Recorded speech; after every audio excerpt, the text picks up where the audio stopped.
Donc Aurélien Mallet, société MMH, donc je suis le gérant de l'entreprise de propreté qui a été créée depuis le 1er novembre 2010. Aujourd'hui MMH c'est 68 salariés, on a à peu près une centaine de clients. On travaille essentiellement sur le Languedoc-Roussillon, donc plus aujourd'hui sur Montpellier et l'agglomération, mais dans les années à venir on aimerait bien développer sur la partie Béziers et sur la partie Nîmes. Alors, par rapport à ce projet, quel intérêt pour une entreprise comme MMH d'investir dans ce genre de projet? Il y a la partie développement de l'entreprise, donc se faire connaître. C'est aussi une façon de développer son entreprise. Étant donné que maintenant on est une société qui a bien évolué en 3 ans, c'était l'occasion de pouvoir montrer à nos partenaires actuels que nous sommes aussi présents sur l'international et un petit peu de partout, quoi. Même si on travaille essentiellement sur le Languedoc-Roussillon. Après la deuxième chose, c'est vrai, moi quand j'ai vu Margot et Lolita, ça m'a donné envie. Moi à l'époque j'étais un peu comme elle, un petit peu toujours en train de fonceur, un petit peu insouciant, et j'aime bien tout ce qui est défi. Donc j'ai pas eu l'occasion à l'époque de connaître le 4L Trophy parce que ça n'existait pas. Mais je me suis dit pourquoi pas les aider, les accompagner dans cette démarche qui est pour moi très importante. Vous êtes même visionnaire, je trouve. Vous pouvez l'expliquer, cette polyvalence dans la communication? Alors disons qu'il ne faut pas oublier qu'aujourd'hui la propreté c'est quand même le 5e employeur en France.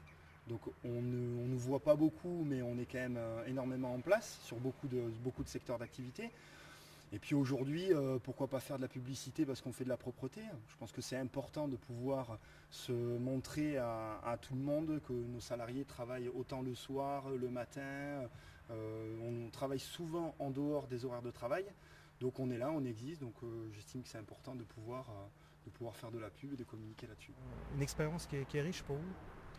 Oui, ben, on voit que ça mange pas d'aller taper à une porte et que dans le pire des cas, ben, on recommence demain et puis voilà quoi.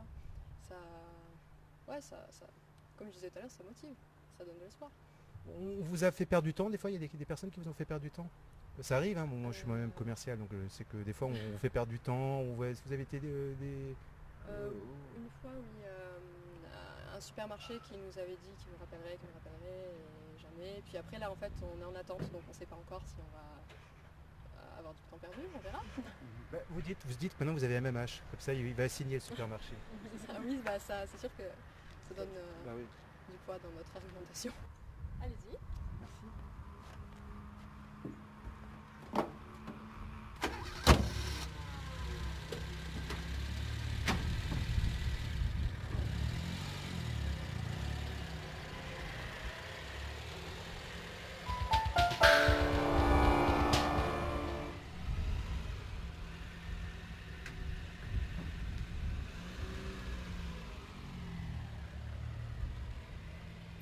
Ils partent sans moi.